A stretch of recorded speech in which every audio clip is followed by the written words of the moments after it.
stated Falcons executive Matt Ryan is a non-committable Michael Penix Jr. person, being the starting quarterback next season as he recovers from knee surgery, making Browns quarterback Dylan Gabriel a potential trade target for Kevin Stefanski. Now, this isn't just coming out to be coming out, bruh. Stefanski was strongly in favor of drafting Gabriel in the third round of the 2025 NFL Draft and could reunite with him in Atlanta if the opportunity presents itself. Shador is way better than Dylan Gabriel. He just is. If Shador had started from the start, game one against Cincinnati at home, they would be the talk of the NFL right now because I look at the fourth quarter yesterday, they go 0 for 4 on third down because Dylan was playing not to lose. Don't throw it to them, don't put it on the ground. And he did a great job of that. But on one of those third downs, you have to try to make a play to win the football game. And trust me, no matter what Stefanski called, Shador would try to win the football game because it's how he was raised. You're going to make a play. So YouTube family, we know that Coach Kevin Stefanski was going to get rewarded regardless. If Coach Kevin Stefanski's name was Coach Kevin Jackson, he would have been fired by game number 5. But for some miraculous reason, he survived 6 seasons in Cleveland with only 2 winning seasons and 4 of the most horrible seasons in NFL history. So he was rewarded after sabotaging Shador, and that's not why I'm here for. There's another atmosphere in the room right now, and his name is Dylan Gabriel. Todd Monin is on the verge of pulling off a move that could reshape everything in Cleveland, because all signs are pointing to Dylan Gabriel being traded to the Atlanta Falcons. And yes, the Kevin Stefanski reunion absolutely nobody expected is officially on the table. Reports just dropped that the Falcons, now run by Kevin Stefanski, are targeting Dylan Gabriel as a potential trade target. And honestly, it makes perfect sense. Gabriel has been Kevin's guy from day one. And now that Cleveland is cleaning house, wiping out anyone connected to the Stefanski era, Dylan Gabriel looks like the next name on that exit list. At the same time, Todd Monin is quietly building a championship-level staff around Shador Sanders, bringing in serious new pieces like Cowboys assistant wide receivers coach Stephen Bravo Brown and Ravens pass-game coordinator Danny Brerier. So today we're breaking down 3 things. Why Dylan Gabriel's days in Cleveland look numbered, why Kevin Stefanski could reunite with him in Atlanta, why this might be the best possible thing for Shador Sanders. Tossed up our way today. Kevin Stefanski's up to his old tricks. We're going to go over an interview he just did today with Dan Patrick concerning Shador Sanders, Dylan Gabriel, the development of the quarterbacks with the Cleveland Browns last year. A short, quick clip that we're going to cut up and discuss. But before we dig in, you need to click that subscribe button right now. We're going to keep you in the loop of when this stuff happens. Shador Sanders, conspiracy theories, news that's being tossed under the rug that we'll dig up from these.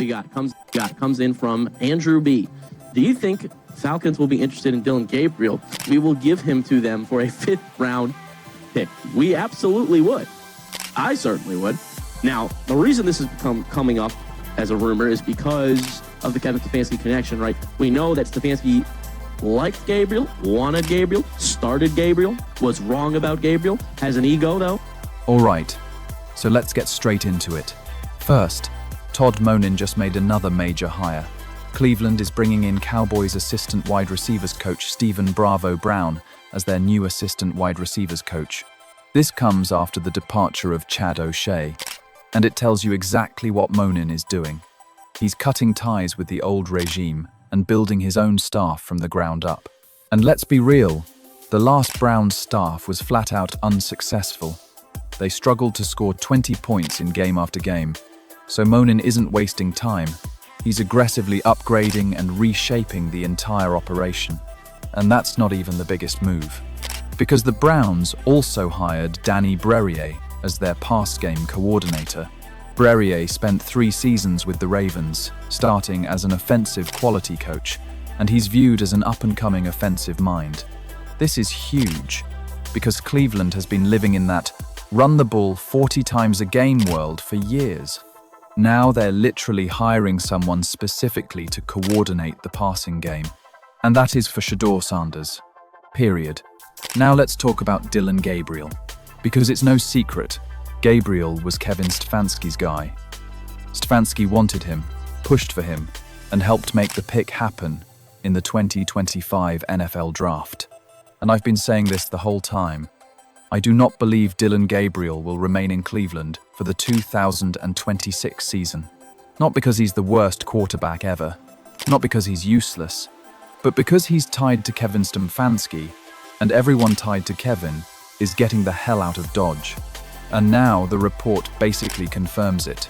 According to the report, Falcons executive Matt Ryan has been non-committal on Michael Penix Jr. being the starter next season as he recovers from knee surgery, making Browns quarterback Dylan Gabriel a potential trade target for Kevin Stefanski. That right there is the key. Stefanski is now in Atlanta, and he's targeting Gabriel. The report goes even further, saying Stefanski was strongly in favor of drafting Gabriel in the third round of the 2025 NFL Draft, and could reunite with him in Atlanta if the opportunity presents itself. So, this isn't just a rumor. This is a real possibility. Now let's be honest about Gabriel's production. This season he threw for 937 yards, 7 touchdowns, and 2 interceptions, with a 59.5% completion rate in 10 games and 6 starts. That's not franchise QB production. That's backup numbers. And Falcons fans are reacting exactly how you'd expect. The comments under the report are brutal. One person said, "Why the hell would they do that? Trading for a 5'11 lefty. Kevin Stefanski already causing problems in Atlanta." Another said, "Let's get an underwhelming lefty quarterback to replace our underwhelming lefty quarterback. I'll take anyone but him." That's how Atlanta fans view Dylan Gabriel. They don't want him. But here's the reality. Kevin Stefanski probably doesn't care. If he believes in Gabriel, he's going to try to bring him to Atlanta anyway. Now bring it back to what Todd Monin is doing in Cleveland, because Monin has been cleaning house since the moment he arrived. And it looks like Jimmy Haslam is fully backing it. Stephen Bravo Brown is in. Danny Brerier is in. And they're even creating roles like pass game coordinator that didn't exist under Stefanski. That tells you everything you need to know. This is a complete reset. And Browns fans have been begging for it. Because the wide receiver room was a disaster. The development wasn't there. The scheming wasn't there. And nothing improved. So Monin is attacking the biggest weakness first, the passing game. Now look at what we saw from Shador Sanders recently. When he has real wide receivers and the offense is built correctly, he looks completely different. He can push the ball. He can create explosive plays. And he looks like the guy. And that's why this whole situation matters.